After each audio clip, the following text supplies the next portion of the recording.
लौकिक संस्कृत में रामायण का महत्वपूर्ण स्थान है, क्योंकि सर्वप्रथम इसे काव्य की कोटि में गिना गया। इस कारण इसका नाम आदि काव्य के नाम से यह जाना जाता है। वाल्मीकि कृत रामायण यानी महर्षि वाल्मीकि इसके रचनाकार और वो आदि कवि के रूप में जाने जाते हैं, क्योंकि आदि काव्य अर्थात सबसे पहले जिस काव्य की रचना करने वाले जो कवि थे वो वाल्मीकि थे, इसलिए वो आदि कवि के नाम से और रामायण आदि काव्य के नाम से जाना जाता है। मैं आपको एक बात और बताना चाहता हूँ कि जो मैं बोल रहा हूँ उसके बीच में छोटे छोटे प्रश्न, एक एक अंक के, दो दो अंक के और पाँच पाँच अंक के प्रश्न आएंगे आपके पेपर में। तो ये जो बातें मैं बता रहा हूँ उनमें छोटे छोटे प्रश्न बनते हैं, जैसे आदि काव्य के नाम से जाने वाला ग्रंथ कौन सा है, रामायण के रचनाकार कौन है, ऐसे बहुत सारी प्रश्न इसमें से जुड़ते जाएंगे जो आपके पेपर में आएंगे। तो इनको ध्यान से सुनिएगा। महर्षि वाल्मीकि कृत ये रामायण आदि काव्य और वाल्मीकि आदि कवि के नाम से जाने जाते हैं।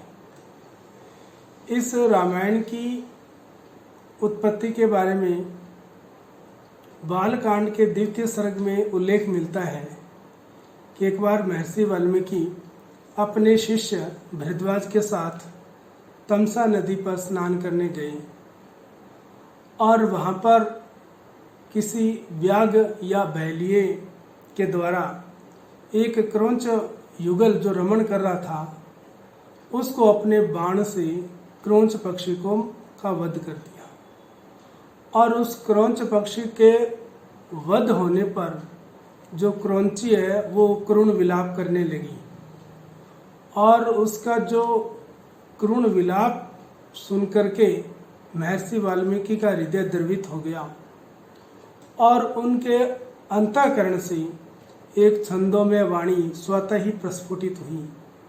और वो वाणी है उनके जो अंतःकरण में जो करुण रस से आप्लावित उनका हृदय जो द्रवित हो उठा, और उससे एक श्लोक जो शोक के रूप में एक श्लोक निकल पड़ा अचानक ही, और वो श्लोक ये है कि माँ निषाद प्रतिष्ठाम त्वम गमः शाश्वती समः यत क्रौंच मिथुनादेकम अवधि काम मोहितम।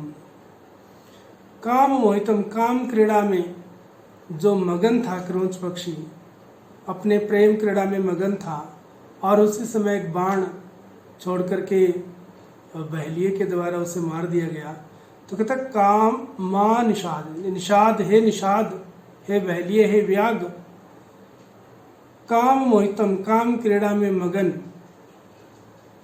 यत क्रौंच मिथुनाद, यत क्रौंच पक्षियों का मिथुन यानी जोड़े में से एकम अवधि, एक को आपने मार दिया, इसलिए माँ प्रतिष्ठाम त्वम गमा शाश्वती समा, कि तुम अनेक वर्षों तक तुम प्रतिष्ठा को प्राप्त मत हो। कि श्राप के रूप में महर्षि वाल्मीकि के अंतःकरण से ये वाणी निकली, ये जो श्लोक निकला, इस श्लोक को सुन करके ब्रह्मा जी वहाँ प्रकट हुए, और ब्रह्मा जी ने वाल्मीकि से अनुरोध किया कि आप भगवान राम के जीवन चरित्र से संबंध एक काव्य की रचना कीजिए और उसको लिपिबद्ध कीजिए। और वाल्मीकि ने ब्रह्मा जी के कहने पर इस रामायण की रचना की। तो ये जो श्लोक था वो मूल था काव्य की उत्पत्ति वाला, यानी लौकिक संस्कृत में सबसे पहले काव्य की रचना की उत्पत्ति कहाँ से हुई? आदि काव्य रामायण से। और रामायण की रचना कहाँ से हुई? माँ निषाद प्रतिष्ठाम त्वम गमा शाश्वती समाह यत क्रौंच मिथुनादेकम अवधि काम मोहितम, इस श्लोक से। और ब्रह्मा जी के कहने पर उन्होंने रामायण की रचना की। अब थोड़ा सा हम वाल्मीकि जी के बारे में जान लें कि महर्षि जो वाल्मीकि है इस आदि काव्य के प्रणेता है और वो आदि कवि के रूप में जाने जाते हैं। तो महर्षि वाल्मीकि पहले युवावस्था में एक कवि नहीं थे, वो एक कहें कि डाकू या लुटेरे थे जो जंगल में जाने वाले राहगीरों को लूट लेते थे और उस लूटे हुए धन से अपने परिवार का भरण पोषण करते थे, जीवन यापन करते थे। वो धन ले जाकर के परिवार के सदस्यों को देते और वो अपना भरण पोषण करते, जीवन यापन करते थे उनके पैसों से।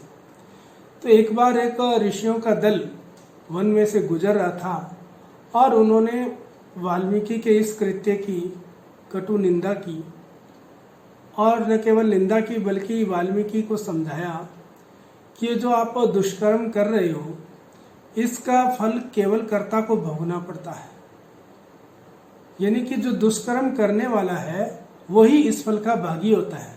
दुष्कर्म आप कर रहे हो और भरण पोषण आपके परिवार के लोग भी कर रहे हैं, लेकिन वो इस फल पाप के भागी नहीं होंगे। पाप केवल आपको भोगना पड़ेगा क्योंकि दुष्कर्म आप कर रहे हैं।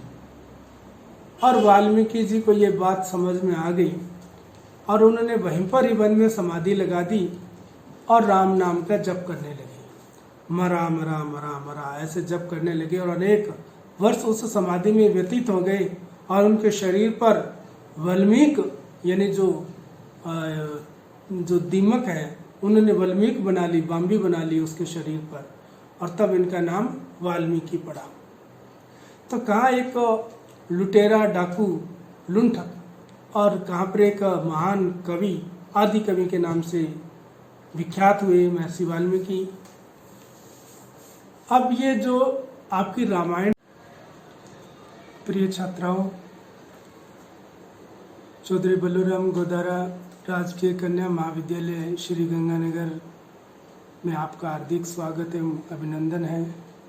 मैं doctor Shyamlal, associate professor Sanskrit विभाग में आपका स्वागत करता हूं। सबसे पहले तो मैं आपको धन्यवाद देना चाहूँगा कि आपने संस्कृत विषय को चयन किया है और संस्कृत विषय को ऐच्छिक विषय के रूप में अंगीकार किया है।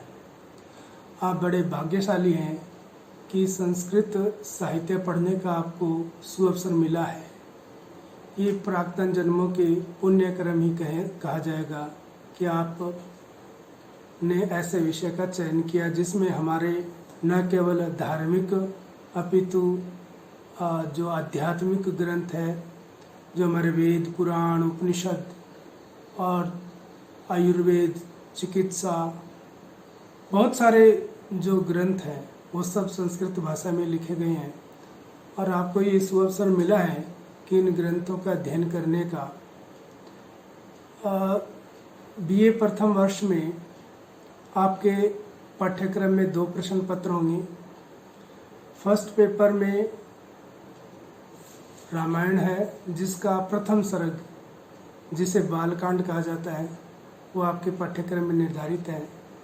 और हम सबसे पहले इसी धार्मिक ग्रंथ से अपना अध्ययन प्रारंभ करेंगे। बालकांड रामायण का ये आपके सिलेबस में है। रामायण के बालकांड को पढ़ने से पूर्व मैं थोड़ा सा आपको रामायण के बारे में बताना चाहूँगा कि इस रामायण की उत्पत्ति कैसे हुई। और इस संस्कृत साहित्य में 2 धाराएं हैं, लौकिक संस्कृत और वैदिक संस्कृत। लौकिक संस्कृत साहित्य में जो सबसे पहला काव्य, जिसे आदि काव्य कहा जाता है, वो रामायण के रूप में जाना जाता है। आदि काव्य का मतलब है कि सर्वप्रथम जिस काव्य की रचना हुई वो आदि काव्य है। आदि काव्य में